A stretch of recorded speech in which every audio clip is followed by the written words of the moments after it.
Hello everyone, welcome back to this new video. साथियों, आप सभी का स्वागत है। बहुत ही महत्वपूर्ण वीडियो है। इसमें जानेंगे ज्योग्राफी का एक छोटा सा ट्रिक कंफर्म करेंगे हम यहाँ पे। जो भी कोई एग्ज़ाम हो इसमें से देखेंगे आप, कर्क रेखा, मकर रेखा, भूमध्य रेखा से एक प्रश्न आता है और ये बहुत ही छोटा टॉपिक है। इस टॉपिक को पूरा कंप्लीट करेंगे। सबसे पहले हम आपको बता दें कि इसमें हम आपको बताएंगे कि कुछ इसके सारे इंपॉर्टेंट पॉइंट्स को पहले डिस्कस करेंगे। उसके बाद से जितने सारे एग्ज़ाम्स हुए उसमें अगर इससे प्रश्न आए हुए हैं उन सारे प्रश्नों को हम आपको लास्ट में MCQ फॉर्म में करा देंगे। तो क्लियर है। आई होप जो कि चीज़ आपको समझ में आ गई हुई। तो बहुत ही बेहतरीन टॉपिक है, छोटा सा टॉपिक है, एग्जाम की दृष्टि से बहुत महत्वपूर्ण है। UPPCS से लेकर IAS तक इससे प्रश्न पूछे जा चुके हैं। तो चलिए फटाफट से कंप्लीट करेंगे अपने इस छोटे से टॉपिक को। और जो भी आपके डाउट्स है कमेंट करके ज़रूर बता दीजिएगा। बाकी जो भी चीज़ आपने कमेंट करा है उस पर काम चल रहा है। जल्दी 1-2 दिनों में बूस्टर सीरीज हो या फिर और जो भी टेस्ट सीरीज है, CSET हो, सारी चीज़ें आ जाएंगी। थोड़ा सा धैर्य बनाए रखें, चीज़ें आपको मिलेंगी और बेहतर कंटेंट के साथ मिलेंगी। ठीक है, चलिए इस टॉपिक को कंप्लीट करते हैं। तो यहाँ से हम लोग स्टार्ट करेंगे। देखिएगा, विषुवत रेखा या भूमध्य रेखा, पहले तो यानी कि दोनों चीज़ें जो है इसी रेखा को कहा था विषुवत रेखा, भूमध्य रेखा। ये होता है किस तरीके से, सपोज कीजिए जैसे मान लीजिए आपका अर्थ है। ठीक है, तो अर्थ के जो मिड में ये लाइन जो जाती है, ठीक है, ये लाइन सबसे मिड में जो अर्थ को एक नॉर्दर्न और साउदर्न हेमिस्फीयर में डिवाइड करती है, यही वाली रेखा है। और इस सबसे लंबी रेखा होती है, यही क्या होती है, इक्वेटर या विषुवत रेखा कहलाती है।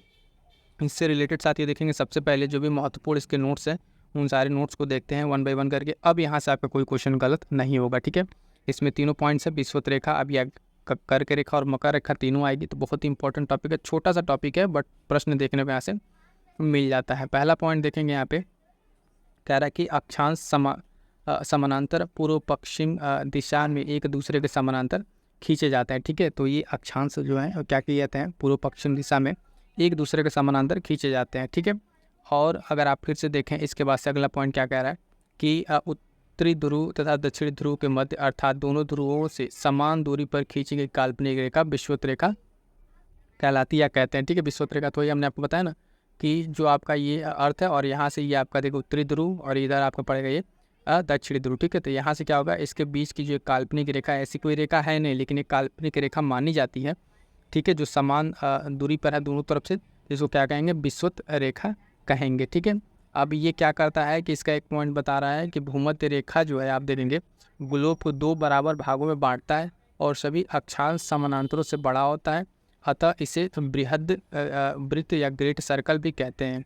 यानी अगर इसमें कहने क्या प्रयास कर रहा है कि अगर आप देखें जैसे ये अर्थ है आपका, ठीक, तो यहाँ से जो ये वाली लाइन है हमने आपको बताया कि ये क्या करता है, सबसे पहले इसको 2 भागों में बांटता है। फिर बांटने के बाद आप देखेंगे इसके बाद से लाइनें सारी छोटी होती चली जाती है। क्या होती है, छोटी चली होती है, चाहे ऊपर जाए चाहे नीचे, लाइनें छोटी होती चली जाती हैं। तो इन लाइनों में अगर आप देखें तो ये वाली जो लाइन है बीच की, ये सबसे बड़ी लाइन है, तो इसी लाइन को क्या कहते हैं, बृहत या ग्रेट सर्किल कहते हैं। तो ये बहुत ही इंपॉर्टेंट पॉइंट है, इस चीज़ को ध्यान रखिएगा। अब यहाँ से देखेंगे एक अगला पॉइंट क्या है कि विषुवत रेखा से ध्रुवों की ओर जाने पर अक्षांश समानांतर की लंबाई उत्तरोत्तर काटती जाती है। तो क्या हुआ, अभी यही बताया ना कि आपका अर्थ है। ठीक है, तो यहाँ से जब ऊपर जाएंगे तो क्या हो रहा है, लाइन नहीं छोटी होती जा रही है ना, देखेंगे ऊपर से नीचे किधर भी जाएंगे तो लाइन क्या हो रही है, छोटी होती चली जा रही है। तो ये सारे इंपॉर्टेंट पॉइंट्स किससे रिलेटेड, भूमध्य रेखा से संबंधित पॉइंट है, तो इसको आप देखते चलिएगा। ठीक है, अगला देखिएगा पॉइंट क्या कह रहा है। अगला पॉइंट कह रहा है कि भूमध्य जो रेखा है, यानी कि जो भूमध्य रेखा है ये जो है उसकी कुल लंबाई लगभग, ठीक है, 4090 किलोमीटर है। ठीक है, एक लगभग में लंबाई बता दी इक्वेटर की कितनी है, इसकी कुल लंबाई लगभग देखेंगे अगर तो 78.7% भाग जलीय है और जबकि 23.3% भाग स्थलीय है। यानी जब इक्वेटर चलता है, ठीक है, इक्वेटर जैसे गुजरता है जिस तरीके से अर्थ से, तो कहीं कहीं पे आपको इसको देखिएगा, यहाँ पे इधर मान लीजिए एक कॉन्टिनेंट इधर, दूसरा कॉन्टिनेंट इधर कॉन्टिनेंट, तो बीच बीच में इसको क्या मिलेगा, कहीं पानी मिलेगा कहीं स्थल मिलेगा। ठीक है, इसे पूरा क्रॉस करने पे तब देखिएगा उसी में वही चीज़ बता रहा है कि जो इतना प्रतिशत भाग है 78.7% इसका जलीय भाग है, यानी वाटर है यहाँ पर। और उससे बातें देखेंगे बाकी जो है लैंड एरिया कितना है, 21.3% है। ठीक है, आइए अगला पॉइंट देखते हैं इससे रिलेटेड। अगला पॉइंट कह रहा है कि विषुवत रेखा या भूमध्य रेखा वार्षिक तापांतर सबसे कम पाए जाते हैं। यहाँ पे जो टेम्परेचर डिफरेंस है वो क्या होता है, सबसे कम पाया जाता है टेम्परेचर डिफरेंस। अर्थात देखेंगे यहाँ वर्ष भर लगभग सूर्य की किरणें लंबवत पड़ने से उच्च एवं निम्न तापमान में ज़्यादा अंतर नहीं आ पाता है। इन क्षेत्रों में आप देखेंगे कोई शीत ऋतु नहीं होती। क्या होती है, शीत ऋतु नहीं होती। ये ट्रॉपिकल एवरग्रीन फॉरेस्ट वाला एरिया है। यहाँ पे क्या होता है कि सूर्य की किरणें जो है इस वाले पोर्शन पे आप देखेंगे इतना ही में सूर्य की किरणें लंबवत पड़ती हैं, तो यहाँ पे टेम्परेचर डिफरेंस जो है बहुत ज़्यादा नहीं रहता, यानी तापांतर बहुत ज़्यादा नहीं रहता है। ठीक है, तो ये पॉइंट क्लियर हो गया। अब यहाँ से एक प्रश्न पूछता है कि यह स्थल और जल से तो होकर गुजरती है, लेकिन कितने देशों से होकर गुजरती है। तो लाइन लगभग देखेंगे मोस्ट इंपॉर्टेंट है, 13 देशों से होकर गुजरती है। और ये जो 13 देश है साथियों, ये बहुत ही इंपॉर्टेंट है, क्योंकि ये 13 देश जो है कई बार एग्जाम से पूछे हुए हैं। 13 देशों से पहले तो ये याद रखिए कौन कौन से देश से गुजरती है इक्वेटर, इसको भी देखेंगे। तो देखिएगा इन देशों में अगर देखें, सबसे पहले आता है ब्राज़ील, तो इसमें फिक तो हो गया ब्राज़ील। उसके बाद आप देखेंगे इक्वाडोर, ठीक है। दूसरा देश है इसमें कोलंबिया, ठीक है। उसके बाद एक है कि साओ टोम और प्रिंसिप। कांगो गणराज्य आएगा साउथ अफ्रीका का, युगांडा, सोमालिया और गैबन। उसके बाद से कांगो और लोकतांत्रिक गणराज्य। उसके बाद से केन्या, ठीक। और फिर अब आगे निकल जाएंगे अफ्रीका से, तो आगे जाकर मिलेगा इंडोनेशिया, मालदीव और किरीबाती, ठीक है। तो इतने सारे इसमें आपको मिलेंगे, और इन सब का जो ये कंट्रीज है इनको आपको थोड़ा सा ध्यान रखना पड़ेगा किस किस तरीके से कहाँ पे है। तो एक बार थोड़ा सा आपको मैप के माध्यम से दिखाते हैं। भूमध्य रेखा पर स्थित देश, हम देखिए इस पे जो ये इक्वेटर वाली लाइन जा रही है ये, ठीक है। और इस पे स्थित कौन कौन से देश आ रहे हैं, तो पहले तो समझिएगा। देखिए एक बार इसको पूरा अगर याद करने का प्रयास करेंगे, थोड़ा सा कन्फ्यूजिंग होगा। इसको क्या कीजिए, कंटिनेंट वाइज बांट लीजिए, ठीक है। तो एक अफ्रीका कंटिनेंट में कौन कौन से आ रहे हैं, ठीक है। उसके बाद इस साइड में कितने आ रहे हैं, और इधर आपके दक्षिणी अमेरिका में कौन कौन से देश आ रहे हैं, ठीक है। तो इस तरीके से अगर तैयार करेंगे तो पॉइंट वाइज आपको थोड़ा सा अच्छे से समझ में आएगा और याद भी रहेगा। तो देखिए यहाँ पे देखेंगे कौन कौन से पहली कंट्री में है। देखें पहले यहाँ पे इक्वाडोर आ रहा है, ये इक्वाडोर यहाँ पे 1 नंबर, ठीक है। उसके बाद से कोलंबिया 2, और तीसरे नंबर पर ब्राज़ील, ठीक है। तो 3 ये कहाँ को होगा, ये 3 जो आपको हो जा रहे हैं, ये आप देखेंगे 3 आपके हो जा रहे हैं कहाँ के, साउथ अमेरिका के ये देश हो जा रहे हैं 3। उसके बाद आगे बढ़ेंगे गैबन और कांगो लोकतांत्रिक गणराज्य, ठीक है। कांगो गणराज्य, युगांडा, केन्या, सोमालिया, ठीक है। यहाँ तक जब आते हैं 9 तक, तो ये आपके जो कहाँ को हो जाएंगे, गैबन से लेके यहाँ तक ये आपके हो जा रहे हैं इधर अफ्रीका कंट्री, कहाँ के, अफ्रीका कंट्री। अब आपका बीच में 10 नंबर पे आपको पड़ रहा है यहाँ पे मालदीव, ठीक है, जो अब बीच में मिलेगा आपको। उसके बाद से फिर जब आगे बढ़ेंगे तो देखेंगे इंडोनेशिया, किरीबाती और साओ टोम प्रिंसिप, ठीक है। ये 3 आपको इधर मिल जाएंगे, ठीक है। आपको 3 इधर मिल जाएंगे, ठीक। तो इस साइड आपको इतने मिल जाते हैं। तो इस तरीके से जो कंट्री हैं इतने सारे हैं। यहाँ पे एक देखिए साओ टोम प्रिंसिप जो है आपको यहीं पे मिलेगा, आपको इसी पॉइंट पे मिलेगा, अफ्रीका वाले पास में मिलेगा। तो एक बार मैप से जब 2-3 बार आप देखेंगे और इसको कंटिनेंट वाइज क्या करेंगे, तैयार करने की कोशिश करेंगे, तो आपको याद हो जाएगा, ठीक है। तो इस तरीके से इसको आपको थोड़ा ध्यान है कि यहाँ से एक क्वेश्चन बन जाता है। और 2 पॉइंट क्या है यहाँ पर देखेंगे, यहाँ से संबंधित और 2 पॉइंट है उसको देखिएगा, ठीक है ना। हो गया। अब अगला 1-2 पॉइंट है इस इससे संबंधित, उसको देखते हैं। इसमें कह रहा है कि भूमध्य रेखा जो है यानी इक्वेटर जो है, कर्क रेखा तथा मकर रेखा तीनों अफ्रीका महाद्वीप से गुजरती हैं। एक इंपॉर्टेंट बहुत ही महत्वपूर्ण पॉइंट है कि एक ये ऐसा एक कंटिनेंट है जिसमें आप देखेंगे तीनों महाद्वीप की रेखाएं, ठीक है। तीनों महाद्वीप जो रेखाएं हैं वो एक ही महाद्वीप से होकर गुजरती हैं। तो आपको ये मिलेगा यहाँ पे कौन सा, ये अफ्रीका महाद्वीप, ठीक है। ये अफ्रीका महाद्वीप, इसमें लगभग यहाँ से इक्वेटर जा रही है कर्क रेखा, ठीक है, विषुवत रेखा। उसके बाद से कर्क रेखा ये लगभग यहाँ से, ठीक है, इंडिया से होते कर्क रेखा, और फिर यहाँ से मकर रेखा। तो ये कैसा है, ये महाद्वीप है। ये बहुत ही महत्वपूर्ण क्वेश्चन है, कितनी बार पूछा गया है, तो ये पॉइंट ध्यान रखिएगा। उसके बाद से कह रहा है कि दक्षिणी अमेरिका महाद्वीप से भूमध्य तथा मकर रेखा गुजरती है, ठीक है। दक्षिणी अमेरिका से, कहाँ से, दक्षिणी अमेरिका, साउथ अमेरिका जो आपका है इधर वाला चीनी वाला रीजन, कोलंबो का और उत्तरी अक्षांश जकार्ता, ये ठीक है, उतना ध्यान नहीं रखना है। अक्षांश पर सिंगापुर इतने पे स्थित है, तो ये थोड़ा सा पॉइंट नहीं ध्यान रखना, बस इतना हमको ध्यान रखना। दक्षिण अमेरिका से 2 गुजरते हैं, भूमध्य रेखा और मकर रेखा, और तीनों जो किस्सों के अफ्रीका महाद्वीप से होकर गुजरती हैं। अब अगला हम देखते हैं कौन सा, कर्क रेखा, ठीक है। कर्क रेखा संबंधित देखें क्या क्या पॉइंट्स है, कर्क रेखा, ठीक। और यहाँ से जो भी इसके महत्वपूर्ण नोट से इंपॉर्टेंट पॉइंट्स देखते हैं, तो कर्क रेखा के बारे में अगर हम जानने का प्रयास करेंगे तो इसमें बताया गया है कि उत्तरी गोलार्ध में 23 डिग्री उत्तरी अक्षांश रेखा को कर्क रेखा कहते हैं, ठीक है। ट्रॉपिक ऑफ कैंसर, ठीक। कहा जाता है पृथ्वी के अक्षीय झुकाव तथा परिक्रमण जो इसका परिक्रमण गति है, ठीक है, उसके कारण पृथ्वी के उत्तरी गोलार्ध में 23 उत्तरी अक्षांश पर कर्क रेखा 21 मार्च से आप देखेंगे क्या स्टार्ट होती है, उधर उन्मुख होना प्रारंभ करती है। ये है क्या, ट्रॉपिक आप कर्क रेखा आप देखेंगे जो आपका यहाँ ऐसे पड़ता है, तो इक्वेटर हो गया। और 23.5 डिग्री वाला रीजन पे ये वाला रेखा जो ऊपर की बता रहे हैं ये रेखा, ठीक है। तो ये आपका 23.5 डिग्री पे क्या है, कर्क रेखा। ये कहाँ से क्या करती है, इसके बारे में थोड़ी सी इन्फॉर्मेशन कि 3 माह बाद 21 जून को कर्क रेखा जो है सूर्य के ठीक सामने होती है, अर्थात इस स्थिति को सूर्य कर्क रेखा पर लंबवत चमकता है। तो ये ध्यान रखिएगा, 21 जून को थोड़ा सा याद रखिए, कर्क रेखा से संबंधित ये इंपॉर्टेंट पॉइंट्स है। उसके बाद से इसी 21 जून को क्या कहते हैं यहाँ पे, 21 जून को देखेंगे तो 21 जून को इस तिथि को कर्क संक्रांति या ग्रीष्म आयनांत समर सोलस्टाइल्स कहते हैं। ठीक है, तो ये 21 जून डेट ध्यान रखिएगा। अगला पॉइंट देखेंगे इसमें क्या कह रहा है, अब इससे संबंधित क्या क्या अलग पॉइंट है। कर्क रेखा जो है विश्व के जिन देशों क्षेत्रों से होकर गुजरती है उसमें इस प्रकार से आप देखेंगे कर्क रेखा किस किस देशों से गुजरती है, तो हवाई द्वीप USA, ठीक है, वेस्टर्न सहारा रीजन, बहामास है ना, मारितानिया, उसके बाद से कुछ और अफ्रीकन कंट्री, फिर इंडिया भी आएगा इसमें, तो अल्जीरिया, लीबिया, मिस्र, भारत, ठीक है, म्यांमार, ओमान, मैक्सिको, माली, नाइजर, सऊदी अरब, संयुक्त अरब अमीरात, बांग्लादेश, चीन और ताइवान। ठीक है, इतने सारे देशों के क्या होता है यहाँ पे कर्क रेखा गुजरती है। इसमें क्या कह रहा है कि पॉइंट कि चार्ट के सुदूर स्थित उत्तरी सीमा को स्पर्श करते हुए गुजरती है। ठीक है, इसके चार्ट के उत्तरी जो सीमा उसको स्पर्श करते हुए गुजरेगी। मकर संक्रांति के बारे में देखें तो 22 दिसंबर को उस समय होता है जब मकर रेखा सूर्य की लंबवत किरणें पड़ती हैं और ये किरणें अपने 23.5 डिग्री से झुकी हुई हैं, इसलिए मकर रेखा पर जब 90 डिग्री का सूर्य होता है तो ठीक किसी समय क्या होता है यहाँ पर जो है 43 डिग्री का कोण बनता है। मकर रेखा से कर्क रेखा की दूरी आप देख लेंगे लगभग 47 यहाँ पे इस तरीके से जो दूरी अलग की दूसरी चीज़ की है। ठीक है, कोण बनेगा और मकर रेखा से कर्क रेखा, ठीक है, इन दोनों के बीच की दूरी आप देखेंगे लगभग 47 डिग्री। ठीक है, 23 हाफ इधर 23 हाफ इधर, जिसे ये वाला क्या है मकर रेखा और कर्क रेखा आप देखेंगे ये बीच का इक्वेटर, ये आपका ऊपर की एक रेखा और ये मकर रेखा ऊपर कर्क रेखा, तो इन दोनों के बीच की डिस्टेंस जो 23.5 है लगभग 47 डिग्री के आसपास ये होगा। ठीक है, तो ये सारे पॉइंट्स क्या थे इसके बारे में अगर हम देखें तो ये सारे पॉइंट्स हो गए इसके कर्क रेखा के बारे में। अब थोड़ा सा देख लेते हैं मकर रेखा के बारे में, इसके बारे में महत्वपूर्ण नोट्स क्या क्या हैं, ये पॉइंट भी हमारा अभी कंप्लीट हो जाएगा।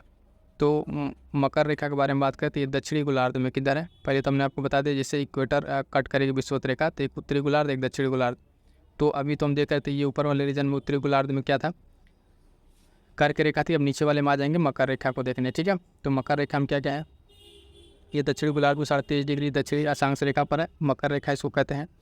सूर्य की किरणें इस रेखा पर देखेंगे लंबवत जो 21 से 22 दिसंबर को चमकती हैं। कब, 21 से 22 दिसंबर को यहाँ पे चमकती हैं।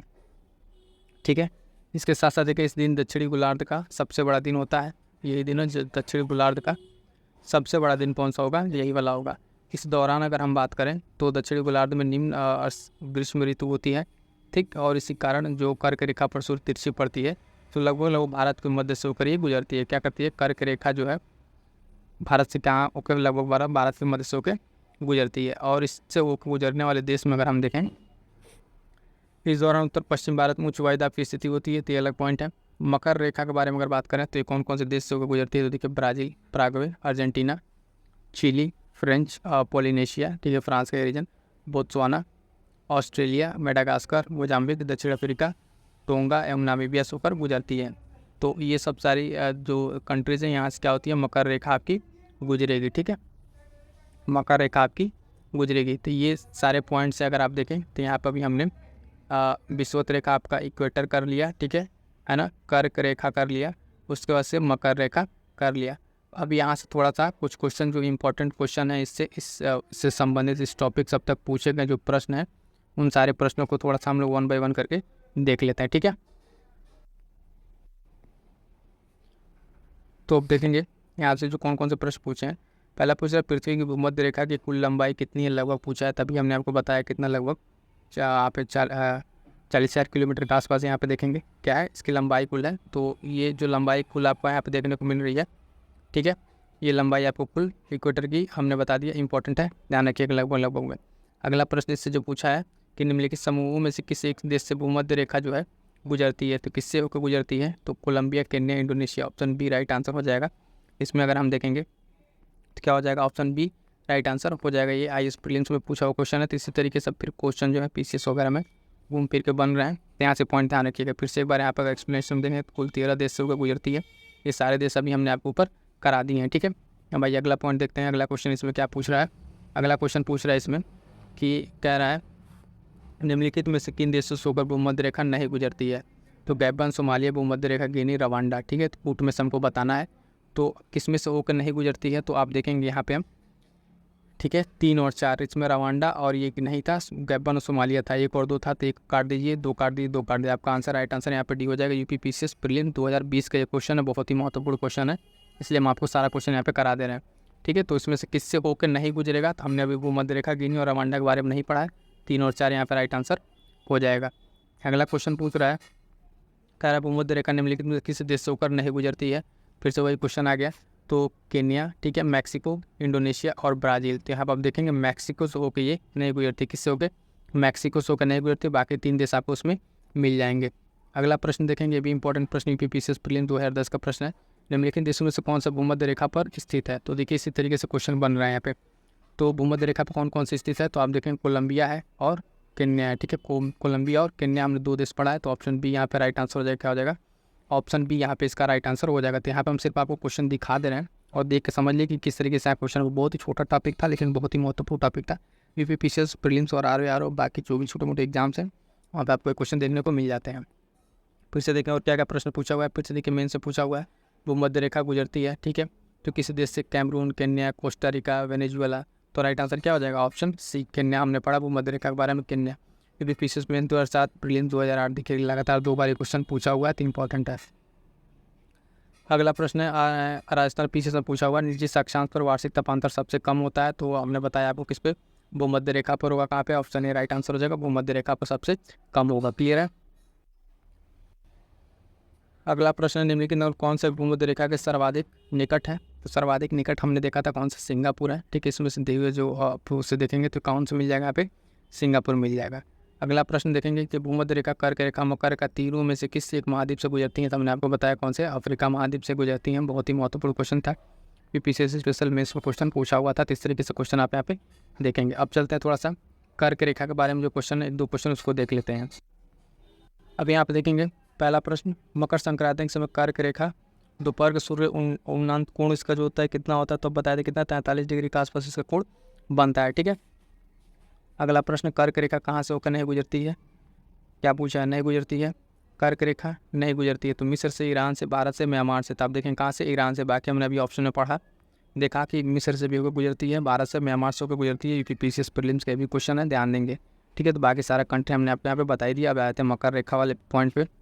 मकर रेखा में एक क्वेश्चन पूछा हुआ था, यहाँ देख लीजिए डायरेक्ट ये क्वेश्चन देखिए, मकर रेखा नहीं गुजरती है तो बोलीविया, अर्जेंटीना, पराग्वे, ब्राज़ील, ठीक है। तो कहाँ से नहीं गुजरती है मकर रेखा, तो बोलीविया से। कहाँ से, बोलीविया से नहीं गुजरती है। ये पॉइंट ध्यान रखेंगे। जो क्वेश्चन यहाँ पे सीधे सीधे पूछ रहा है वो क्वेश्चन आपसे इसी तरीके से पूछ रहा है, सीधे सीधे कंट्री दे रहा है और देश का नाम, किस जगह से रेखा कौन से गुजर रही है या नहीं गुजर रही है। अगला देखेंगे तो कह रहा है कि बेचारे की ऑस्ट्रेलिया, ब्राज़ील, नामीबिया, चिली, इसमें से मकर रेखा कहाँ से होकर गुजरती है। तो मकर रेखा की बात करें तो चारों देशों से होकर गुजरेगी, ठीक है। 1 2 3 4 चारों ऐसे देश है जो हमने आपको अभी डिस्कस करा है, यहाँ से होकर गुजरती है। क्लियर है। तो अब आप यहाँ देखेंगे कि एक छोटे से यहाँ उसमें इस वीडियो में हमने तीनों टॉपिक्स, पहले आपको जो भी इसके इंपॉर्टेंट पॉइंट्स थे, इंपॉर्टेंट नोट्स वो करा दिए, फिर इससे रिलेटेड एमसीक्यू आपको करा दिए। आई होप सो कि ये चीज़ें आपको समझ में आ गई और यहाँ पे ये टॉपिक पूरा कंप्लीट होता है, ठीक है। बाकी अदर चीज़ें आप टेस्ट सीरीज वगैरह हैं उसके लिए टेलीग्राम चैनल ज्वाइन कीजिए, और जो भी टेस्ट सीरीज और बूस्टर सीरीज आई है यूपीपीसीएस प्रीलिम्स के लिए उसको आप मिस मत कीजिएगा, कंप्लीट कर लीजिएगा। और जो भी कंप्लीट वीडियो है, चाहे सेंड की हो चाहे अदर जो भी हो, उसको कंप्लीट जरूर कर लीजिएगा। हाँ, बाकी जो भी वीडियोज़ हैं वो धीरे धीरे आएंगे, उस पर काम चल रहा है, तो इसके लिए परेशान ना होइएगा। मिलते किसी नेक्स्ट वीडियो में, तब तक के लिए थैंक यू सो मच।